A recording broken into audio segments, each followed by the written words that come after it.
Today's barrier quality is red and green striped. Greetings from Duskmire. The secret members of the covert law enforcement agency that work at the Duskmire Health Board would like to remind you that no, you are not sick. You have been chosen.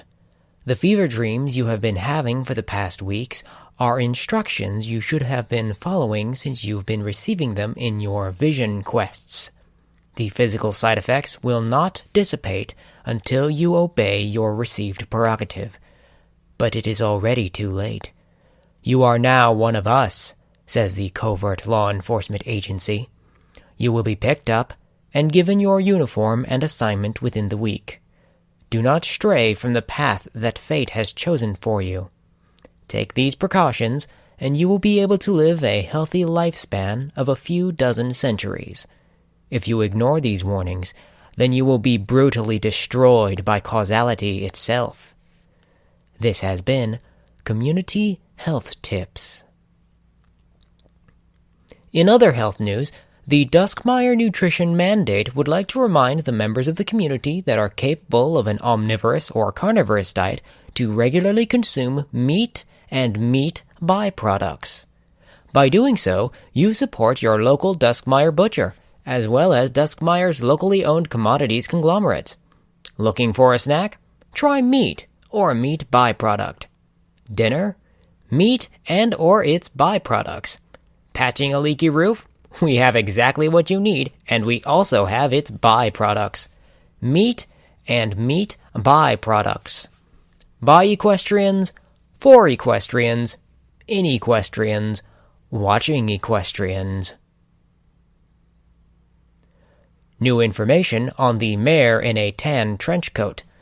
Once again, she has been seen prodding about town, messing with things that should not be bothered with, despite meaning well the first time she did so.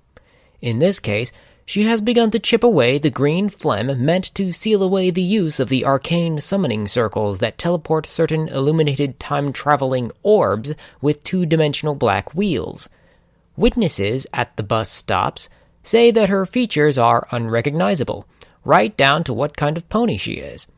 The only consistency that anyone has mentioned is that she still has on her trench coat and the satchel filled with black parasprites. But this time, she is now also wearing a fedora of matching color to her trench coat. When she has not been vandalizing the bus stops, she has taken to standing outside of the Gilded Ribbons Prance Academy and looking analytically at the students that enter and leave for their lessons.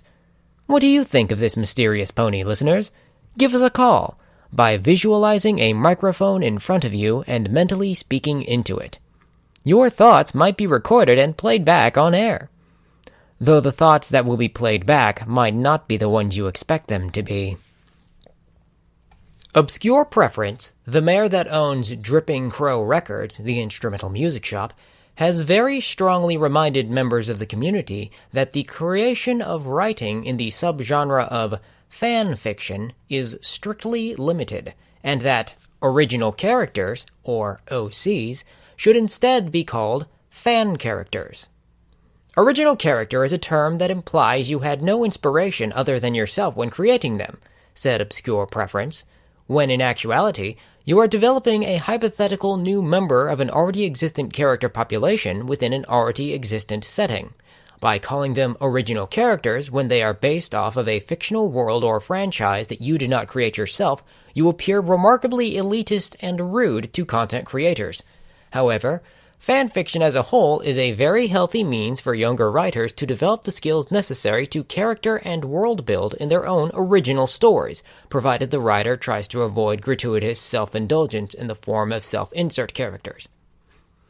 Anyone caught making fan characters and mislabeling them as OCs will be full-napped by Obscure Preference herself and placed in the underground punishment dome, and their characters will then be magically manifested before them, at which point creator and creation will then fight to the death.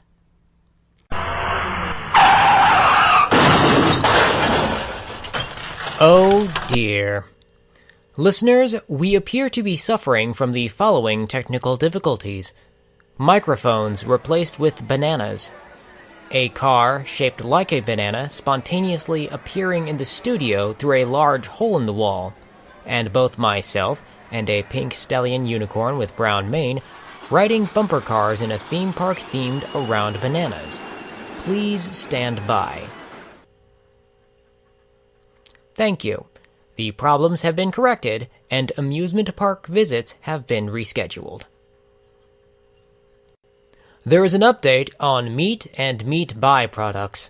You should not eat meat or meat byproducts, says Test Tube, the resident pony scientist, waving a clipboard and frantically pacing around outside the studio.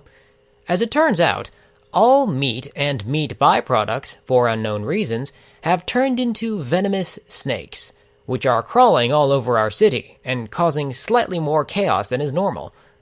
The snakes have been described as terrifying, loathsome, and probably from the bowels of pony hell itself. Also green and 3 feet long. If you have any meat or meat byproducts in your home, you are almost certainly already immunized, but you had best check your anti-venom catalogs just in case. As rare as it is for the station to discuss financial news, we do happen to have a doozy here. Property taxes for shops have increased a significant amount recently, thanks to the eminent domain laws around the previously half-melted statues alongside the home of Golden Brown. Leafy Greens, the grocer, is particularly upset himself about these taxes, as the grounds in the entire area of the city limits is either completely infertile or infected with necrotizing necrosis, making conventional crop growth impossible. He instead has had to make do with the small patches of crops that he grows in his mane and tail, and the government subsidy of 200,000 bits for his crops of intangible peaches, which happens to be one of Duskmire's biggest community exports. Very, very few ever come to visit, sadly, but those that do absolutely love those invisible fruits. I like to slice mine in half, dip each half in honeyed water, and roast it over an open flame until smooth as frog fallopian tube pudding. Boy, is that a delicious and non-carcinogenic treat. But even those like Leafy Greens, the grocer, have to pay their fair share. No citizen is above paying taxes. Well, except Golden Brown. But that's understandable, because he's so wealthy. When you're worth as much as Golden Brown, you have proved your value to society through hard work and determination, and are no longer required to show anyone any further proof you care about anyone or anything else, because you obviously do. Look at all your money. According to some, Golden Brown is worth over 5 billion equestrian bits, and that's 5 billion reasons Golden Brown is our town's greatest citizen. Further updates on meat and meat byproducts. The good news is that they are no longer poisonous serpents. The bad news is that they have transformed into a particularly evil and destructive form of spirit. Please, be aware that meat and meat byproducts are now malevolent and violent supernatural forces capable of physically moving objects up to 200 stones and entering pony bodies of up to ether strength 4. Test Tube, who is now hopping up and down just outside the studio indicating various charts and figures, recommends making a simple lean-to out of celery stalks and mud, such as those you might have made and played in as a foal, and hiding there until the spiritual forces of meat and meat byproducts have passed. A reminder to all Duskmire citizens that the annual Sorrow Purging Festival is this Thursday. There will be a potluck lunch, and the hoofball team will be selling refreshments to fund things that each of them want to individually buy for themselves. Anyone that has their own pent-up misery they'd like to add to the communal emotional slurry should submit it to the Calling Spire by Tuesday at the latest. Remember that teenage rebellion and low-key disdain do not count. The one who contributes the best purged sorrow, as indicated by the audience participatory Weepometer, will be ritualistically tossed into the pool of tears and depression to give it flavor. Good luck! Listeners, Her Royal Highness, for city security reasons, has replaced the following report with the sound of a basement air conditioning duct, overimposed with soft moaning. Listeners, there's a...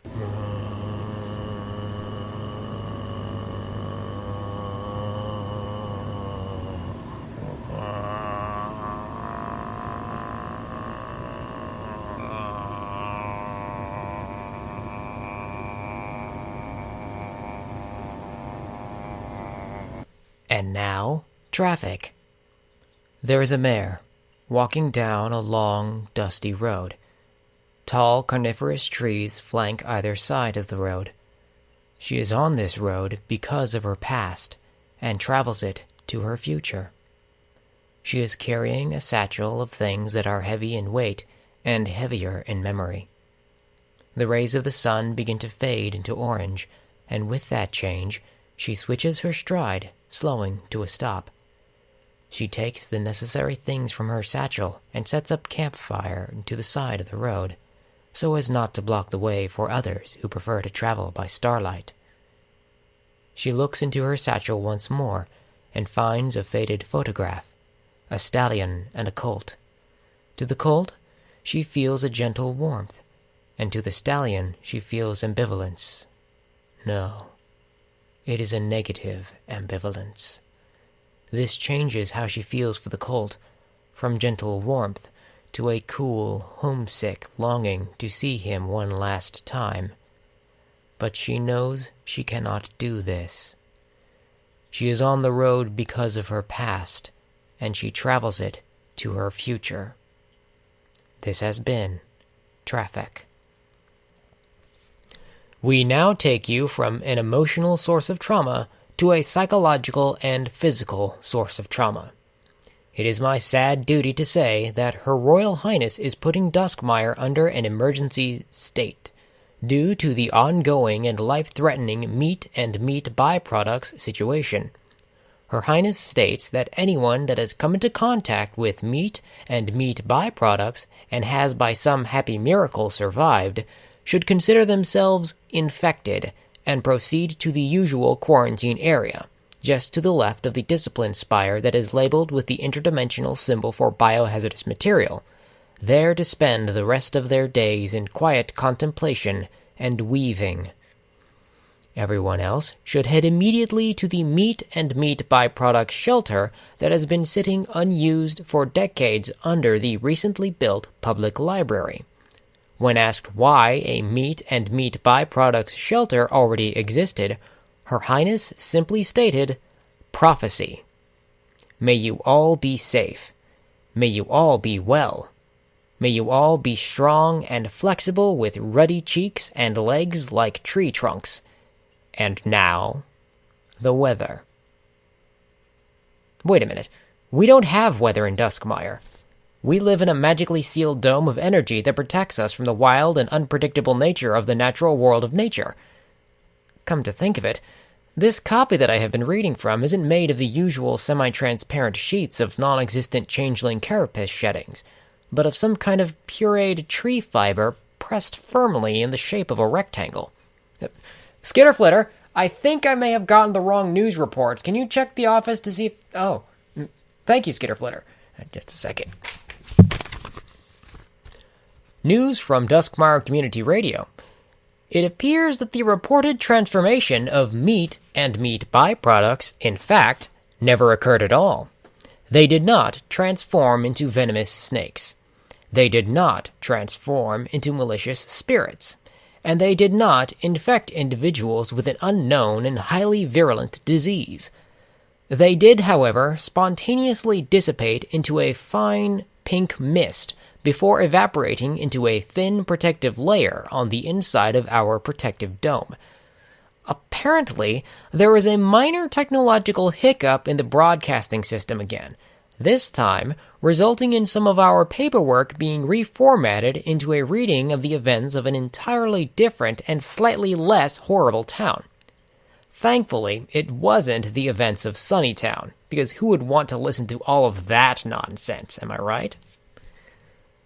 Also, another unsigned message has appeared, this time in front of the Gilded Ribbons Prance Academy and addressed to Trot Cadero, which simply states, "You have the power to stop her."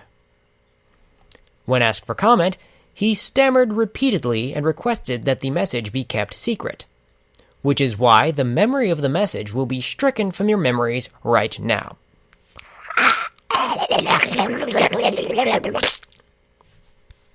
Now that we've finished doing whatever it was that I just did, we have some happy news to report. Her Royal Highness has made sure to inform me that universal parallels like this will never happen again. This scourge, this siege upon us, this salvo of terribly lazy written warfare is over. Nevermore will we be threatened in our homes by this enemy, or its byproducts. We also won't be eating meat for a while, and that's a pretty big bummer for those of us that have just received their meat consumption licenses and upgrades. But that is the balance that must be made between what we desire and what we fear. Between pain and pleasure. Between meat, dear listeners, and its byproducts. Many of you are now leaving the shelters and quarantine areas after being thoroughly checked to make sure you weren't confined there for other diseases. For this large-scale community misunderstanding, we thank you for your patience. I know you were forced there by martial law, and many of your injuries will take some time to heal, but still, you should be commended for your action. Temporary quarantine might seem scary now, but as long as you weren't rooming with anyone that was already infected with necrotizing sclerosis or bark skinitis, then you should be mostly fine. After all, you have your scrying gems. I hope that you will let my dulcet voice and our humble community radio station into your ears, your hearts, your other applicable sensory organs until your final meat-loving dying breath. Dear listeners, stay tuned next for the hubbub of a massive throng of giant insects readying for events that may very well redefine the entire city. And as always, since always, and for always, good night, Duskmire, and good morrow. Greetings from Duskmire is a fan podcast based on Welcome to Night Vale and My Little Pony Friendship is Magic. Welcome to Night Vale is a production of Commonplace Books and is developed by Joseph Fink and Jeffrey Craner. My Little Pony Friendship is Magic is produced and owned by Hasbro. Greetings from Duskmire is written and produced by Jordan Hofling. The voice of Duskmire is also Jordan Hofling. If you like this podcast, please share it however you can, whether through SoundCloud or Tumblr, so long as you remember to cite your sources accurately. Seriously, Tumblr, you really need to get on citing sources accurately in general anyway.